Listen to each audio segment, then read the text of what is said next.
Hi, well in this film I want to show you an old Wealden Hall House called Bayleaf, and this house has been dendro-dated to about 1405, 1430, so it is very old. But it's a bit of a special place to me because I used to pass it each day, and it was about 4 miles from where I used to live as a child. But the whole area got flooded by a large reservoir.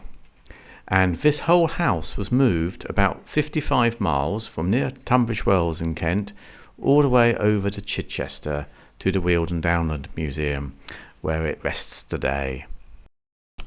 The name Bayleaf for this house is probably a corruption of the word Bailey, and that's because someone called Henry Bailey probably lived in the house and possibly even built it.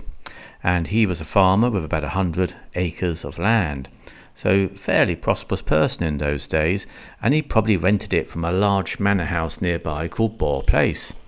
And in fact, you can do lots of courses at Boar Place these days, including chair making and blacksmithing, and it's just a few miles from where I live nowadays.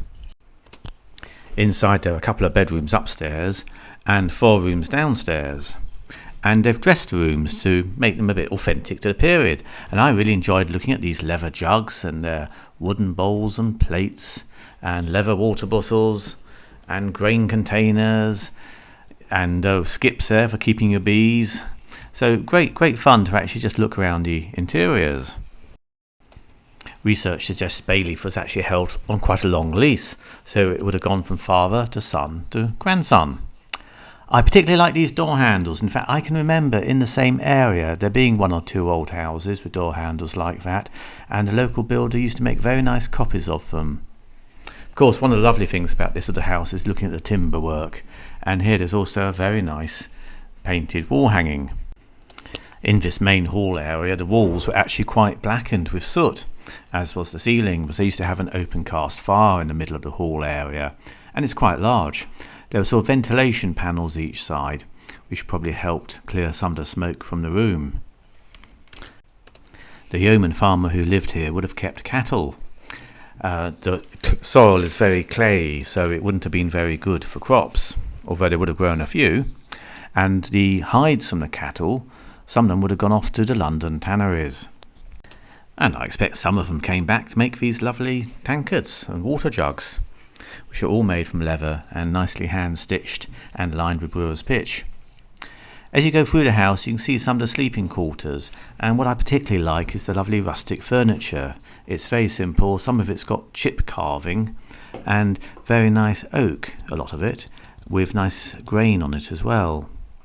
The stairs are extremely steep, and all the beams are held together with pegs, so it's like a peg, mortise and tenon type construction.